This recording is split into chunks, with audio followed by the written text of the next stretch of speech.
আমরা যাকাত কি দিয়ে দিব?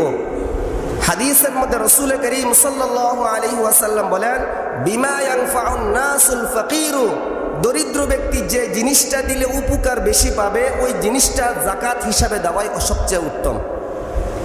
দরিদ্র ব্যক্তি যে জিনিসটা দিলে ওই ব্যক্তিটা উপকৃত হবে, ওই ব্যক্তিটাকে ওই জিনিসটা দেওয়া, যাকাত হিসাবে দেওয়া, এটাই উত্তম।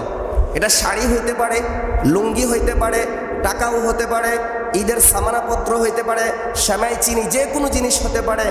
অর্থাৎ যাকে আপনি দিচ্ছেন তার যদি টাকার প্রয়োজন হয় চেষ্টা করবেন তাকে টাকা দেওয়ার জন্য, তার যদি কাপড় চোপড়ের প্রয়োজন হয় চেষ্টা করবেন তাকে কাপড় চোপড় কিনে দেওয়ার জন্য, তার যদি কোনো ঋণ থাকে চেষ্টা করবেন তার ঋণ পরিশোধ করে এবং তাকে ঋণ থেকে মুক্ত করার ব্যবস্থা করবেন। আমার কথাটা বুঝে আসছে? শুধু যে শাড়ি লুঙ্গি দিতে হবে বিষয়টা কি নয়, এমন নয়। আপনি যাকে দিচ্ছেন তার কোন জিনিসটা বেশি প্রয়োজন ওটা চিন্তা করে আপনি যাকাতকে পরিশোধ করবেন, তাহলে ওই ব্যক্তিটা খুশি হবে। একজন দরিদ্র ব্যক্তিকে খুশি করলে আল্লাহ তাআলা আপনার উপর খুশি হয়ে যাবে। তাহলে এই যে কয়েকটা মাসালা বললাম, বুঝে আসছে তো আপনাদের? আল্লাহ তাআলা আমাদেরকে বুঝার তৌফিক দান করেন, সকলে বলে আমিন। 3 নম্বর আলোচনা হলো সমাজের মধ্যে নেককার এবং ভালো কারা তার পরিচয় আল্লাহ তাআলা দিয়েছেন। সমাজের মধ্যে নেককার এবং ভালো কারা আল্লাহ তাআলা তার পরিচয় দিয়েছেন। সূরা লুকমানের 4 এবং 5 নম্বর আয়াতের মধ্যে আল্লাহ তাআলা বলেন, আল্লাযীনা ইউকিমুনাস সালাতা ওয়া ইউতুনাজ যাকাতা ওয়া হুম বিল আখিরাতি হুম ইউকিনুন। সমাজের মধ্যে যারা নামাজ আদায় করে, যাকাত আদায় করে, ওয়া হুম বিল আখিরাতি হুম ইউকিনুন, এবং আখিরাতের প্রতি বিশ্বাস স্থাপন করে, উলাইকা আলা হুদাম মির রাব্বিহিম ওয়া উলাইকা হুমুল মুফলিহুন।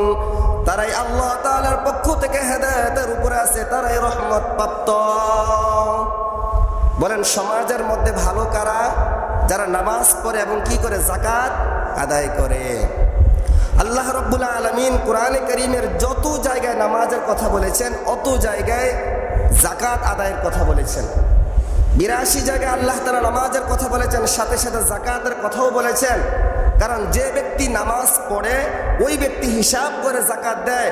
যে ব্যক্তি ঠিক মতো নামাজ পড়ে না, দেখবেন যাকাত দেওয়ার ক্ষেত্রে মানুষকে লোভ দেখানো যাকাত দেয় অথবা যাকাত সে কম দেয়। এই জন্য উলামায়ে কেরাম বলেন, যে ব্যক্তির নামাজে গন্ডগোল আছে ওই ব্যক্তির অন্যান্য ইবাদতের মধ্যেও গন্ডগোল পাওয়া যায়। আর যে ব্যক্তির নামাজের মধ্যে কোনো গন্ডগোল নাই ওই ব্যক্তির আচার ব্যবহার, কথাবার্তা, অন্য ইবাদতের ক্ষেত্রেও আল্লাহ তাআলা পরিশুদ্ধতা এবং পবিত্রতা দান করে দেন।